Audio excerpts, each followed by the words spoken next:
This is a stump fiddle. What in the world? Can you teach me how to play this thing? At first sight, it just looks like a real piece of crap. Brought some of my vintage lunchboxes by today. Good old $6 million man. This is going to appeal to the widest group of collectors. I better take choice on the lunchbox. Everybody wants a red 65 Mustang. When I saw this Mustang, I fell in love with it. If I had the money, I'd buy it right now.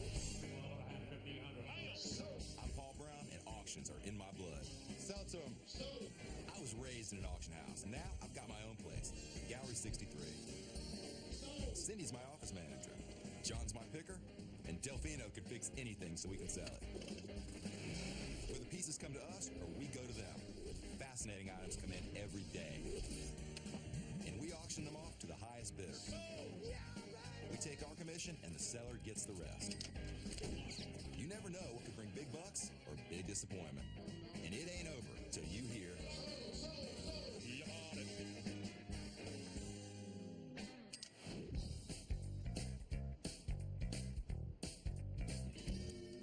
Come on. What's happening? Well, I'm going to show you what's happening. I got in a really cool classic car a while back, but I did not have time to promote it before our last auction, so I decided to hold on to it. Now I can give it the love it deserves before we sell it at the next auction. I just know my staff is going to be excited when I unveil this classic beauty. Woo. She pretty. God, she's sweet.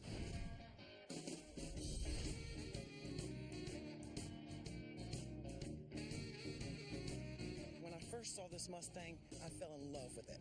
If I had the money, I'd buy it right now, today. Gorgeous. I used to have a Mustang. Did you? Yeah, it was 64 and a half, man. Really? White one, red interior. Yeah, I kind of screwed around, dented it, and my parents took it from me. Why do we believe you? What do you think, man? I think it's cool. Like? I like it. Look, there's my car over there. Yeah, I know. Yeah, see the Mustang? Yeah, I see it. Isn't it Yeah, nice? it's good taste, man. That's a sweet ride. I'm going to get it on I stage. was waiting for just the right time. The seller's a dealer, right? He got it from the original owner who restored it himself. What's the owner wanting to get out of this? The seller only wants $8,000. Really? I know, right? Oh, my God. I think we need to pull some money together.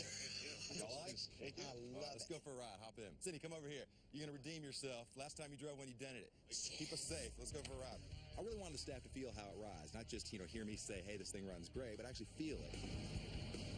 Don't hang on. What I really like about this car, I think, is because I don't have to fix anything on it. Are we there yet? Are we there yet? Are we there yet? Shut up! The 65 Mustang rides great. Cindy had a blast driving it. Now, though, we've got to find some potential buyers, we've got to promote it, and we've got to bring in an expert to find out what this classic muscle car is going to be worth in today's market. Can somebody loan me some money? I need a new car. I'm good for a grand, Paul. Give me those keys. Hey, how you doing? What you got there? Brought some of my vintage lunchboxes by today. Shane and Addie brought in these old school lunch boxes, and I gotta say, they really bring me back. I used to have a lunchbox with Pebbles and Bam Bam on it, and I loved it. So what do you do with all these lunch boxes? Collect them. I've been collecting probably 15, 18 years. Got a lot of lunch boxes, and I'm selling lunch boxes today because my daughter tells me I need to sell some stuff. I got way too much collection of antiques. Oh, they're heavy, too, so they all have thermoses. Well, some of them do, but you should look inside. What do you think? Brought a little extra something for you. Did you? Wow, look at that. Chips, sandwich, apple. We were hoping we could soften you up, maybe get us some more money. Oh, okay. I can tell Addie's got a good head on her shoulders, and she sure knows how to sweeten a deal. Hey, John. Yes.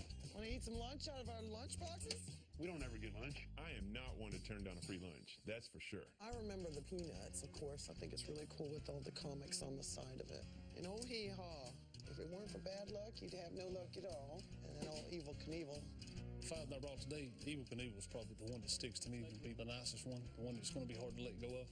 Star Wars will never die. This has the thermos, too. And that good old $6 million man. Yeah. This was the show of shows when we were kids. So what are you looking to get for the collection? I think if I could get at least $50 to $75 a piece, I think I'd be good to go. The money we get from the lunch boxes, I want to put it towards my college fund. I think she's got a pretty good head on her shoulder. I think that's where it needs to go, straight to college. Thank you for the sandwich. Oh, you're welcome. Pretty good.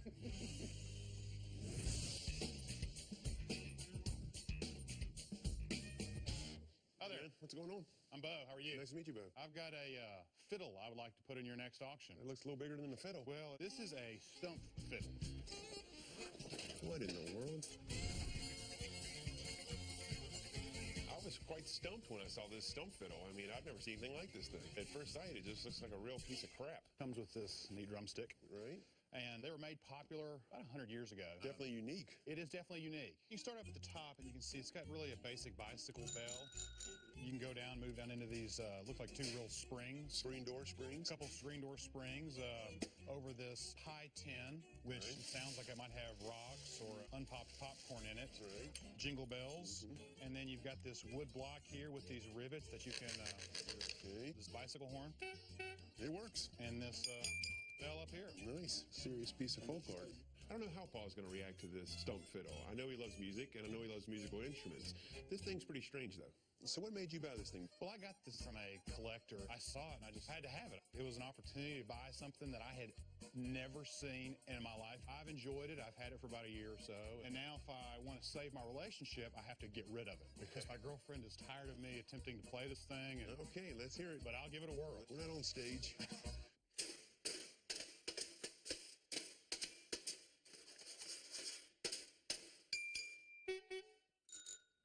Okay, I see what the girlfriend's talking about.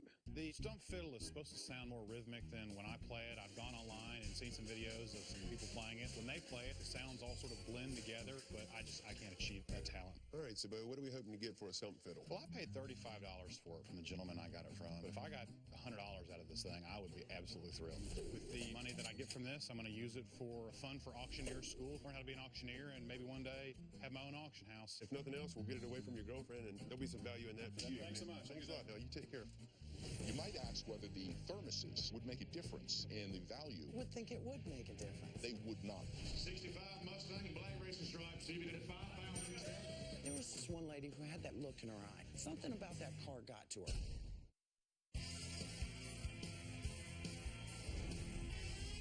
Hey, Paul, how you doing, man? Very well. Thanks for coming out here. Appreciate it. Thanks for calling me. You can see why I called this is you, her, man. huh? This is a nice little car. Tim owns a local shop that specializes in vintage Mustangs, so I called him in to help me figure out just how valuable this one is. This is the genesis of the pony car right here, man. This is the muscle car. The 65 Mustang is one of the most popular cars ever. It kicked off what we now call the muscle car era. Was it an instant success, in the sales arena? Oh, yeah. There was people sleeping in the parking lot waiting for the dealerships to open up. Yeah. Well, tell me about a 65. Is a 65 a good year? 65 if you're a collector? Is it? Yes, I would think so. Especially red. Everybody wants a red 65 Mustang. Clearly, this obviously has been repainted. It has. The stripes are something they added later on. That's the good thing about the Mustang. You can personalize it, and that kind of goes back to what Lee Iacocca wanted in the first place. It's something you could drive Monday, go to the grocery store. You could take it Sunday and race it if you wanted to. Well, all right. Well, hey, pop on the hood. Take a look around this thing. Tell me what you find out. Well, so what do you think? I mean, clearly there's been some changes. There has, but that's okay. See, it's got a power disc brakes over here in the mounted on the firewall. Obviously, has power steering. Here's your power steering pump. That's factory pump there. Okay, but the disc brakes was not factory. That was it was not. Yeah, that's an aftermarket setup. Sometimes rebuilt engines and aftermarket add-ons can affect the value, but Tim thinks these shouldn't affect the price too much. Your overall assessment? I think it's a pretty good car. Yeah. Great car. Yeah, I do. I think it did well for somebody, an older kid, somebody getting out of college or going to college. Older person. It's got the midlife crisis thing going on. All right. All right. So what do you think I can get for this thing at auction? Man, it'd be a steal at $9,000. Yeah, for sure. I'm hoping for a little higher, but we'll see what happens. Yes, sir. You never know at the auction, That's right. I'm feeling good, right? Because we've got a 65 Mustang here with some really nice upgrades. So I'm going to make sure we got some classic car enthusiasts in the house, and we're going to ship this bidding into overdrive. Thank you for coming by. Come back and see us anytime, all right?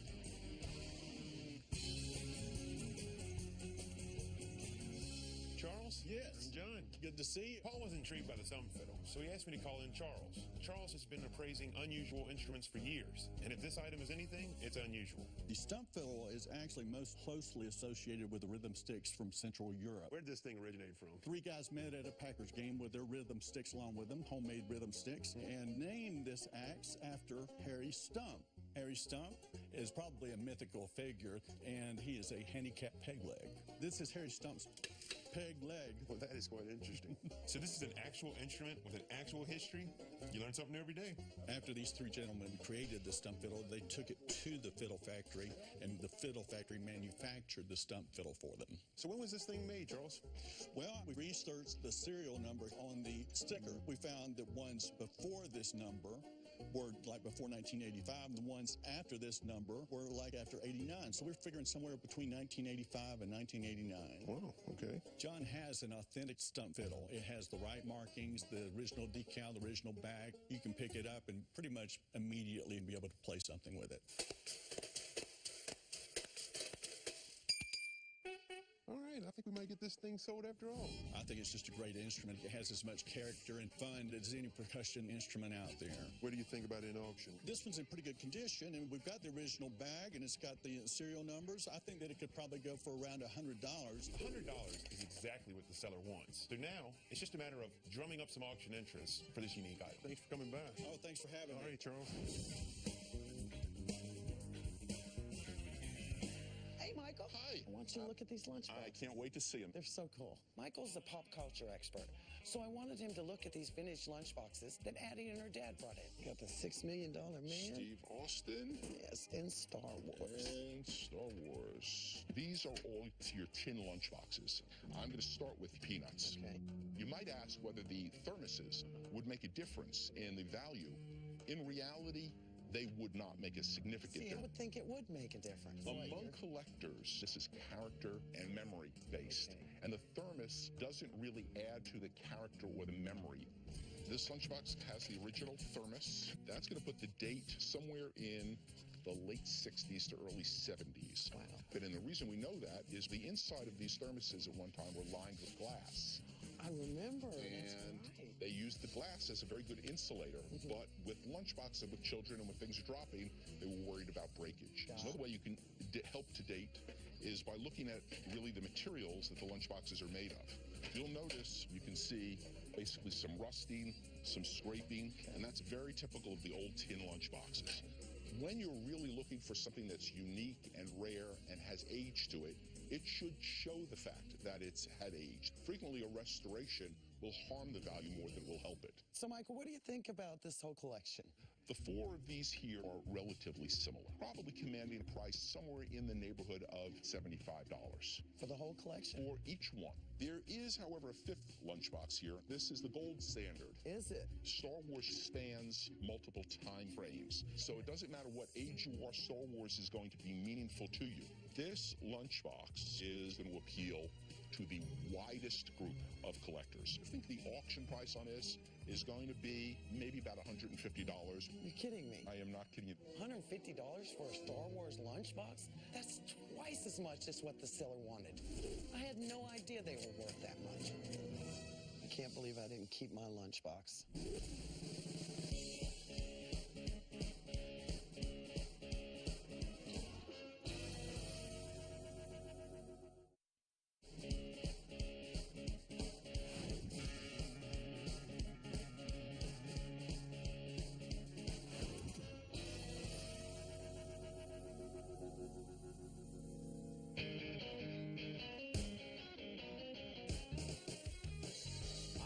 Auction day. We got great stuff, great people, great energy, ready to go.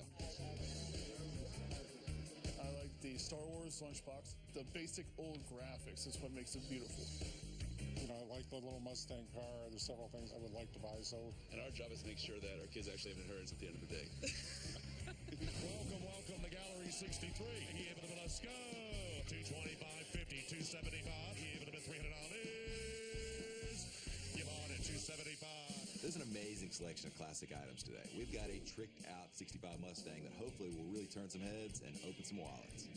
We also have a stump fiddle. This is an unusual item for a one-man band. And the seller, he wants to use the money to go to auctioneer school. And I love that. If it gets anything less than $100, I'd be pretty disappointed.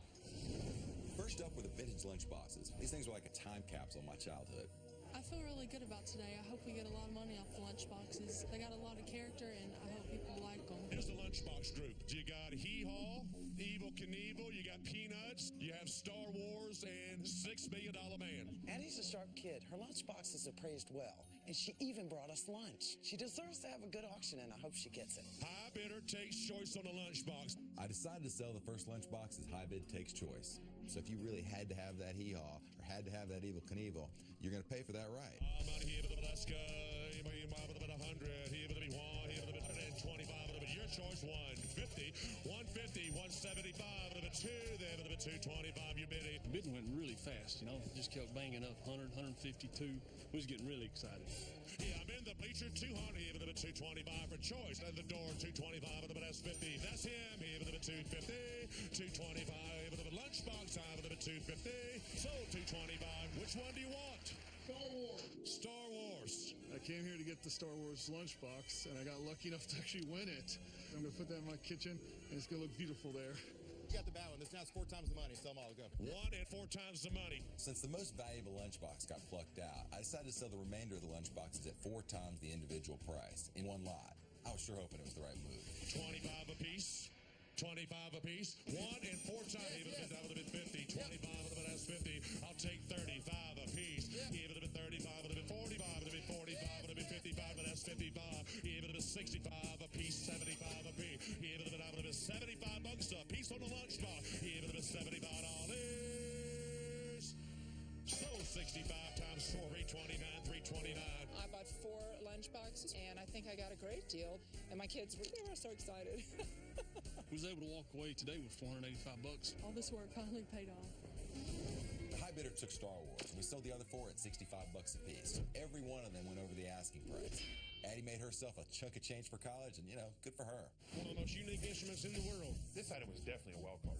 I had no idea how it would do. Started off low at like $50. Sure you're not done.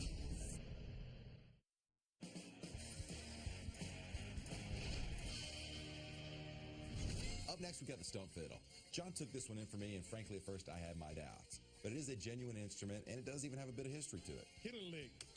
I don't know how it works. It's just kind of cool. Surely somebody knows how to play this. Anybody? Anybody? This item was definitely a wild card. I had no idea how it would do. One of the most unique instruments in the world. Pretty good conversation piece, especially if you've had a few drinks in you. I know my girlfriend's going to be thrilled just to see the thing gone. She doesn't care if it sells for $10. 50, now 75, now 100, here 150, 150, now 2, 2.5, 3. The bidding started off low at like $50, and then it kept going up, and I was really thrilled. Here 350, here out 3 1/4, here 3, 3 1/4, quarter, 325. Anybody else here? The stump fiddle, 325. I couldn't believe how well the bidding was going for the stump fiddle. We were already way beyond what the seller wanted. And just when it looked like the auction was running out of steam, 2 bidders stepped it up. 350, 375, now $400, now $425. No, now she's going to be damn proud of you if you buy that when she comes back. Say, baby, I got you something. It's a surprise. I'm going to show you later. You want to get $425. Maybe the quarter, 425, now $450. Now $475, you own now, $475. Hey, right, $450, $475, last call, $475. I have $450 sold, bidder number is 451. Thank you, guys, it's pretty fun. We don't know what it is. We've never played it before. We've never seen one, and I don't know anyone that knows how to play it, but it just caught my eye, and it was very unusual, and I'm really excited that I got the stump fiddle. I'm really blown away. This really surpassed my expectations for today. I hope the husband has invested in some Excedrin because it definitely is a headache. I'm very excited to see it go. That stump fiddle was a hit. Who knew it'd get more than 4 times the seller's price? John's come a long way. His instincts were right on the money. And next up was the 65 Mustang. I just knew when that candy apple red muscle car rolled in, people were going to get excited. 65 Mustang, black racing stripes. You got the pony interior, guys. You see it, it's beautiful. The seller only wanted $8,000 for this Mustang, but I was hoping to hit the gas and see just how high we could go. 5,000, 10,000. 5,000 right there, 10,000. I'm not 10, 10, you're in, 15. I'm not 10, 15, you're right, $15,000. It's not too much. I'm at 10, 12,500. 10, 12,500. The good news was that we raced right past the $8,000 the seller wanted. But the bad news was that suddenly the bidding just stopped. I have $10,000 bid. 10 bid, give $11,000 fire. I'm not 10, give it on 11. I'm not 10, 5, now 11. Sure you're not done. 10, 5, give 11. There was this one lady who had that look in her eye. Something about that car got to her. I know how she feels because I wanted to bid on that car too. 11,500. Get excited, young lady. 11,700. $12,000. 700. 12 once, twice. Last opportunity. $12,000. I have sold it. 750. So sold it. 4, 5, 7. Thank you. I felt great when the auctioneer looked at me and said sold. One of my best memories of 1965 is my first day for homecoming in that Mustang. I'm very excited to get behind the wheel of that car, drive off, and bring back some memories. I was ecstatic that we made paid our seller to $4,000 over what he wanted. We were all sad to see that red Mustang go, but you know what? Making a little extra green helps ease that pain. Good night. Have a safe drive home. The auction business is full of surprises, and today was absolutely no exception. I felt certain that the vintage lunchboxes and the classic red Mustang would do well with our crowd, but I never guessed the Stumpfiddle would be such a success. But that's the fun of an auction and why I wouldn't trade my job for anything. We got some guns, got a sword, got a little diamond pennant, so it was a great day. I bought Babe Ruth's insurance policy for $1,800, and I thought I got a great deal. I'm a big New York Yankees fan, and this is pretty rare. You don't see these around a lot. Hey, Cindy, what's all the racket? Delfino's making me a stump fiddle. That's going to drive Paul crazy. Make me one, too. Not everyone can make it to Gallery 63, so now you have a chance to go online and own a piece of rock and roll history. Here is a ticket from the Beatles concert at Shea Stadium in 1966. A legendary performance from a legendary band on their final tour. This could be yours if you have the winning bid at discovery.com/live auction.